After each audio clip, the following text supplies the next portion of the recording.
Fadel Bajide resmi ditetapkan sebagai tersangka dalam kasus persetubuhan anak di bawah umur terhadap putri sulung Nikita Mirzani, Laura Meizani alias Loli.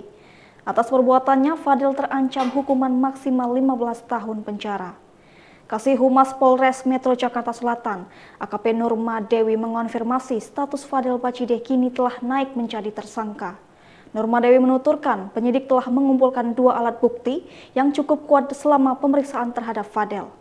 Dari hasil gelar perkara, penyidik kemudian mendapatkan 2 bukti yang menguatkan dugaan tindak asusila Fadel terhadap Loli.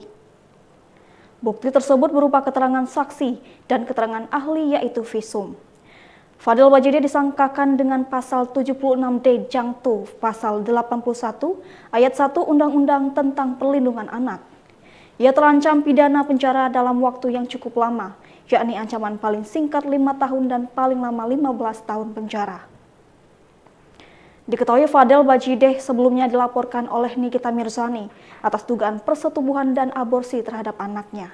Niki pun menyampaikan rasa terima kasihnya kepada penyidik Polres Metro Jakarta Selatan yang sudah menangani laporannya terhadap Fadel. Niki juga menyampaikan rasa terima kasihnya kepada Bude dan Pak D-nya yang sudah membantunya menyelesaikan konflik dirinya dengan Laura atau Loli. Ia juga mengucapkan terima kasih kepada kuasa hukumnya Fahmi Bahmid yang sudah membantu selama 7 bulan. Kemudian Nikita Mirzani juga menyampaikan rasa terima kasihnya kepada sang putri.